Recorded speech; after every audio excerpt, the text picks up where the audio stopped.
O irmão Francisco ali, que é o nosso vizinho. A gente mora aqui no final da Portugalista, ali na CDHU. Aí eu tava ali no parque. Aí no parquinho ali, né? Não é parque, mas é um parquinho, né? Aí a gente tava ali lendo a palavra.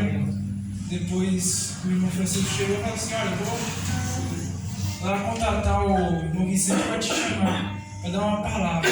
Queridos, abra sua Bíblia comigo. Evangelho de Jesus, escrito por Marcos, capítulo 10, versículo 45. Tem como fazer um fundo aí, ou providenciar? Aleluia! Em nome de Jesus? Pode ser. Que Deus tocar aí no seu coração, tá bom? Eu vou pedir pro final a Fernanda. Cante ele novamente, tá bom? Tenho certeza que Jesus vai falar muito aqui. E no final Jesus vai fazer uma grande obra. Amém, Jesus vai creio. falar coisas comigo acerca dessa noite. E pode ficar tranquilo, aqui ainda é um culto. Não está proibido economizar, glória a Deus. Aleluia! Queridos, abra sua Bíblia, Evangelho de Marcos, Evangelho de Jesus, escrito por Marcos, capítulo 10. Eu vou ler só um versículo. Diz-nos assim, que é o versículo 45, que nos diz assim: porque até mesmo o Filho do Homem não veio para ser servido, mas para servir e dar a sua vida em resgate de muitos. Amém? Amém. Em nome de Jesus. Glória a Deus. Queridos, eu tenho falado com Cristo desde quarta-feira, foi quando me chamaram para essa oportunidade.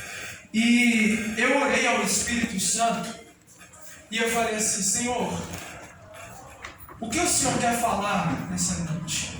O que o Senhor quer falar? E o Espírito Santo me deu um tema. O tema é um coração servido, ou, como você preferir, um coração para ser servo. E aqui a essência do que o Espírito Santo colocou em mim é o mesmo coração que Jesus tinha em nós. Queridos, quando eu vejo esse texto, esse versículo, a primeira impressão que você acha quando você lê isso é talvez que Jesus ele está falando algo de boca para fora. Não. Jesus, ele nada falou sem propósito. Há pessoas que dizem: Jesus foi um grande sábio, falou maravilhosas palavras, assim como Buda, Maomé, entre outros. Mas só que Jesus, ele não falava nada por acaso. O que saía da boca dele era diretamente revelado do Pai. E queridos, o texto que eu acabei de ler revela um propósito que Cristo queria revelar para aqueles que estavam lá.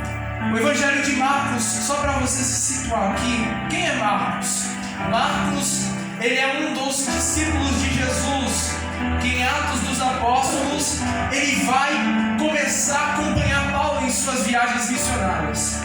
Quando a gente vai ver esse jovem Marcos, a primeiro momento, ele está acompanhando Marcos, ele está acompanhando Paulo, a primeira viagem missionária. Ele foi um bom companheiro, esteve presenciando milagres no nome de Jesus, pastor Vicente. Só que quando ele viu que a viagem missionária iria apertar um pouquinho, ele falou: Paulo, eu acho que eu vou largar por aqui. E a primeira impressão que Marcos tem daquelas viagens missionárias, daquelas curas que ele via presencialmente, ele pensava consigo: olha, eu acho que eu não sirvo para isso, por isso eu vou a Roma. E daí Paulo, angustiado, ele vai falar assim: eu não vou mais trabalhar com ele, porque ele, a primeiro momento, ele estava comigo, mas ele me largou de lado. Ele vai com Barnabé, e Barnabé o leva para Roma.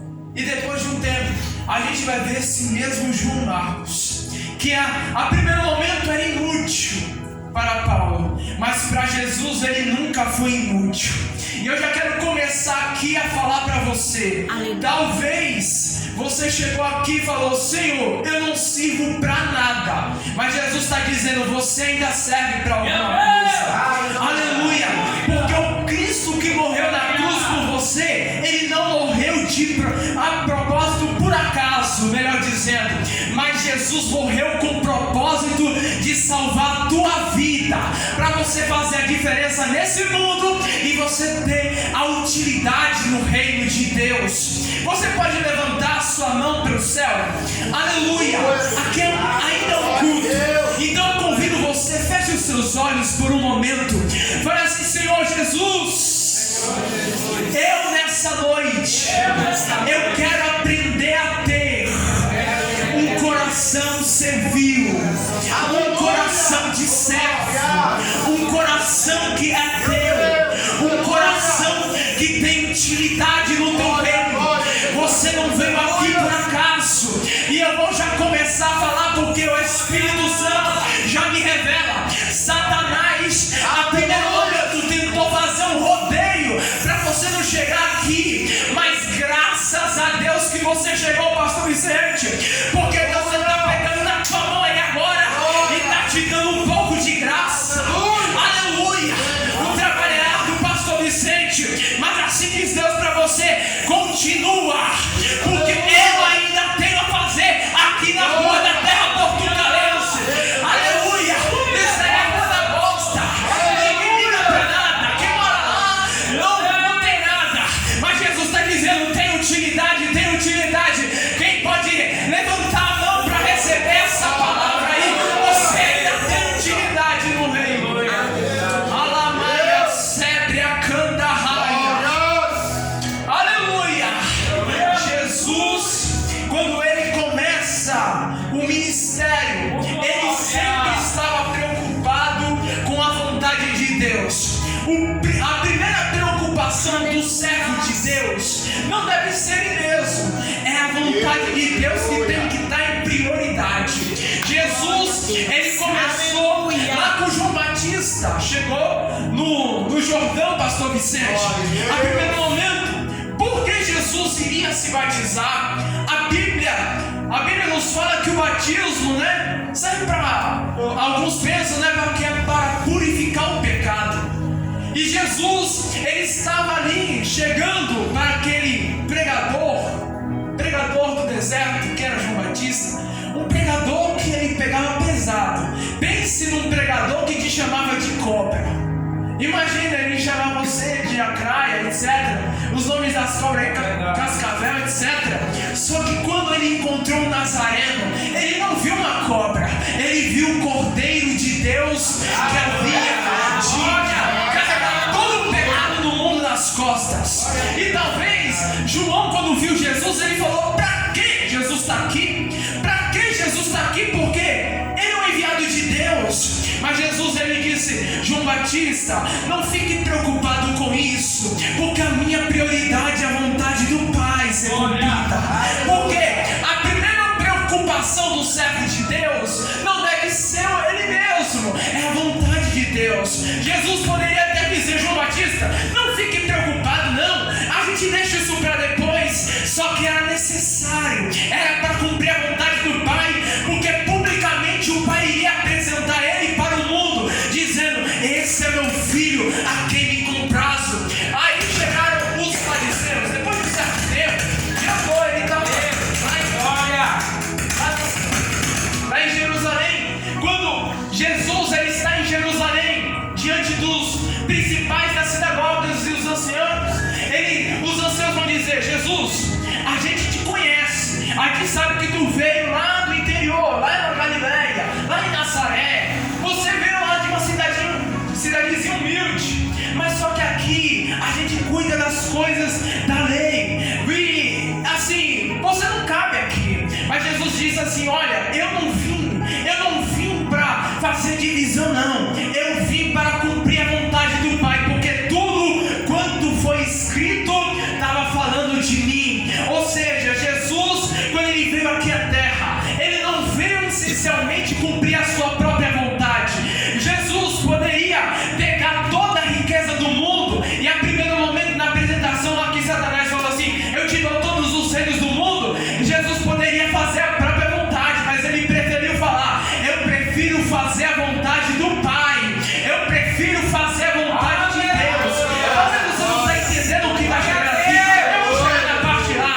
Jesus, quando ele estava perto estava no Getsemane, e a Bíblia nos fala que o coração de Jesus começa a se angustiar. Imagina você saber o dia da sua morte, como você vai morrer, do jeito que você vai morrer, as coisas que você vai ter que passar antes de morrer, que Jesus havia de passar, pastores. Sabe, Jesus, ele sabia, e Jesus ele poderia dizer, vou deixar para depois. E Jesus na oração, Jesus ele confessa, ele diz, Pai, se for possível, afasta de mim o cálice do sofrimento, mas se não for possível, eu quero fazer e executar a sua vontade. Aleluia! E o que Deus está querendo dizer essa noite? A minha vontade é melhor, porque às vezes a sua vontade, os seus planos, a primeiro momento parecem bons, mas só que o de Deus é maior. Sabe por quê? Porque talvez naquele primeiro momento Jesus via o sofrimento, Jesus via a